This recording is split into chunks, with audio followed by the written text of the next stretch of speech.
So this is my 8x10 art journal. I'm going to have a play and see if I can recover the front and the back of this. So the first thing I'm going to do is I'm going to remove the front and back cover from the wire spiral bound at the back. So that's what I'm going to try and do next.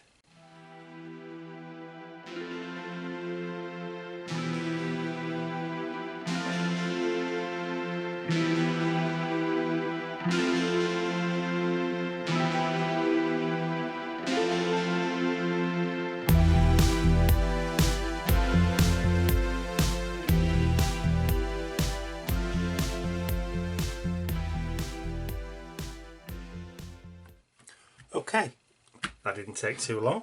So there's a sticker on the back there. I'm going to see if I can peel that off. Try and get most of it off.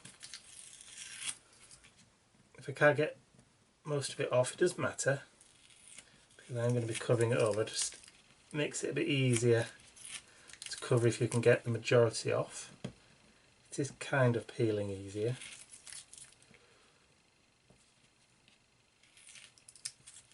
Yeah, that's most of it off.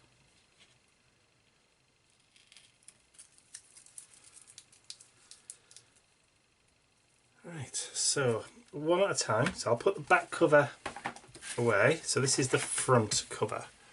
Now I'm doing mine so it's a flip top. So this is going to be the top of the journal. So I think the first thing I'm going to do is I'm going to use up a lot of my scraps, and I'm going to collage over the top with whatever I can find. So here I am just taking some of my old jelly prints that I did, and I'm just tearing them up into strips that I can use on the front of my journal cover.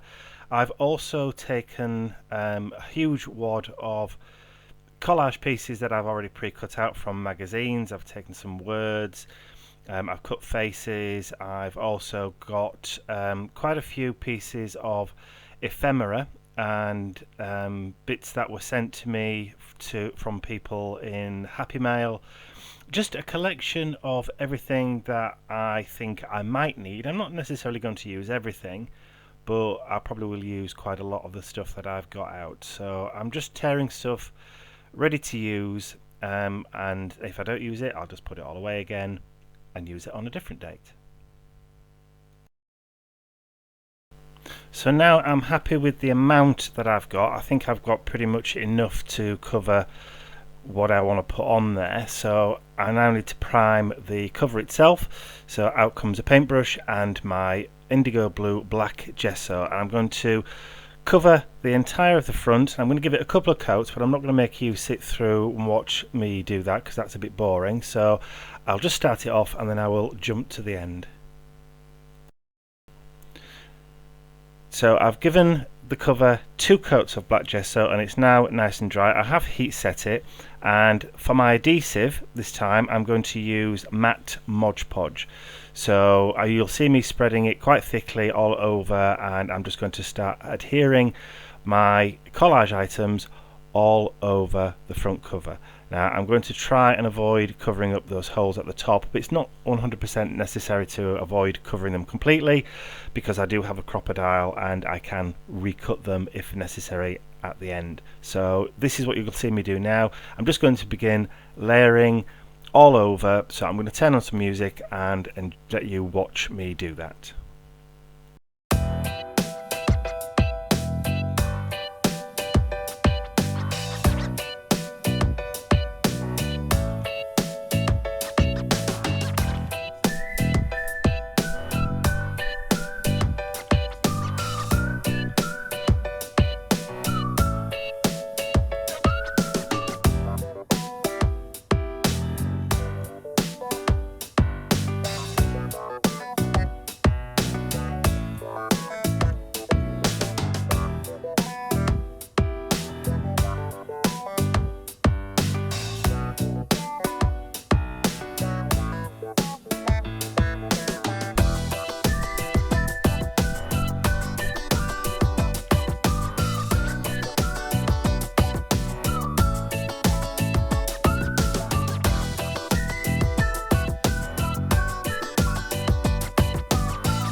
So now I'm pretty happy with the front cover, and all I'm going to do now is with a pair of scissors, I'm just going to go around and trim off all those excess pieces of paper that are hanging over the edge. Now you don't have to be 100% accurate with this, because you can go back and trim it with a knife if you want to, or you can sand it down, or as you will see me do in a moment, I'm going to bring out a archival ink pad and I'm going to just run that around the edges to hide any unsightly white raw edges for the paper that you will see left behind.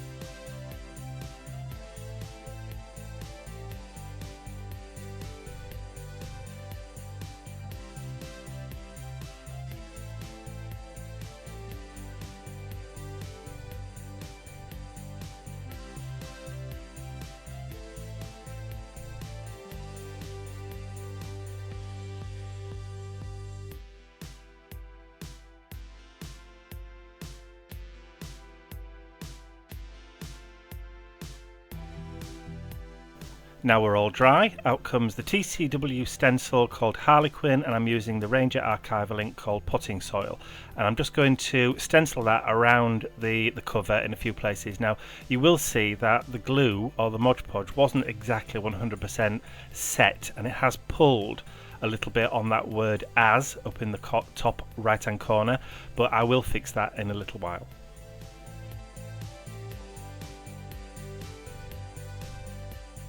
So as I was worrying at it, I managed to pull some more off. So instead of trying to cover it over with, or trying to stick anything down over the top, I'm just going to use washi tape.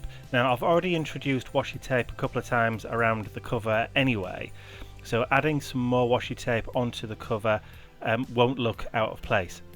So all I'm going to do is just try and get it straight and add it in, and then just leave it, because it's not out of place and it looks as though it should have been there in the first place. So washi tape is a great way of, oh there you go, having a cup of coffee as well in celebration. So using washi tape is a great way to cover up any little mistakes or anything that you may have had. So I'm just taking the heat gun out now, and that's because I just want to blast that archival ink and make sure that it is nice and dry before I move on to my next stage. The next stage for me is to add some texture, so I'm using some heavy carvable modelling paste from Winsor & Newton, and using a spatula and the Tiny Dots stencil from TCW, I'm just going to put some of that moulding paste through the stencil in strategic places. It's literally just creating that, that visual triangle around the cover.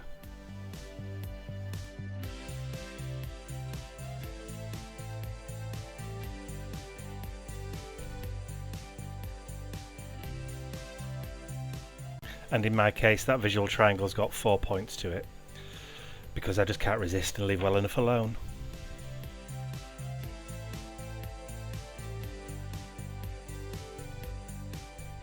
And one of the things that I like about this stencil is that if you overheat the modelling paste with your heat tool, then because it's tiny little dots, they do bubble up, so you actually get a bit of added dimension if you allow the moulding paste to bubble. Which you wouldn't normally do, but in this case, with them being tiny dots, it does add that extra dimension too.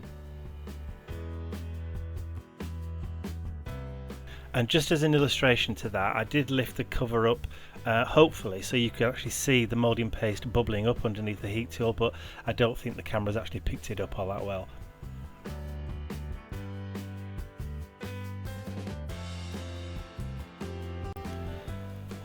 Because I've really heated that moulding paste, I'm allowing it to just sit for a few minutes for it to cool down. So I'm going to leave that for a minute or two. In your case it's only a few seconds, but I'm going to have a bit of a clean up and a tidy up before I move on to the next stage, because it is quite hot, as I said, and I don't want to work on top of it while it is still hot. So that's what I'm doing now. I'm just having a bit of a tidy up and then getting out my Reeves titanium white paint, because that's what I want to put through this Dina Wakley stencil that I have on the left hand side of the screen, as you can see that. Now just at this moment in time I can't remember what that stencil is called, but before I finish the video I will put a little note up there telling you what it is. So here's that Reeves acrylic paint, the titanium white. I'm just putting a splodge over to the right hand side, and then using a piece of cut and dry foam, I'm just going to load a little bit of that paint onto the foam and then push that through the stencil just around the cover in just random places. It's funny because I do have a stencil brush which was purpose made for this very task, but as with everything else, you just forget you have things. I mean, I've got stuff in my stash that I've forgotten that I even own, so it's not surprising that you end up using other materials to do the same job for tools that you've bought specifically for that, if you know what I mean. So if you have some cut and dry foam and you don't have a stencil brush, you now know that you can use cut and dry for stenciling too.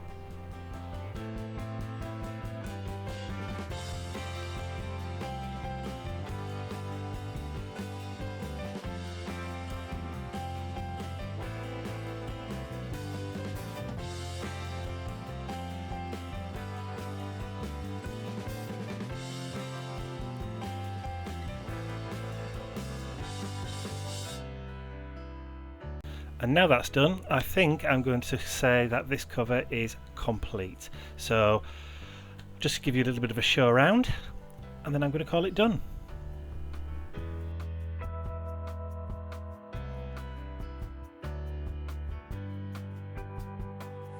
And I think I'm going to call it a day there. I think I've done enough for the front of my journal cover. So I have a little bit of texture, I've got some nice stenciling and lots and lots of different bits and pieces all stuck down. Used up quite a few odds and ends, or odds and sods as we call them. So all that needs to be done now is for me to attach that back onto the cover.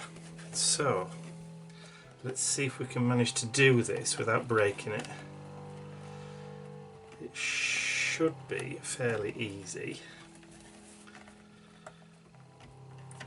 I will decorate the inside one day, and obviously there's the back cover to do as well, but for the time being, there is the cover of my journal. Well, I hope you've enjoyed that. If you have, please remember to give this video a thumbs up, and if you haven't subscribed to my YouTube channel already, you can do so by clicking the button at the end of the video. Thanks for watching, and I'll see you again real soon.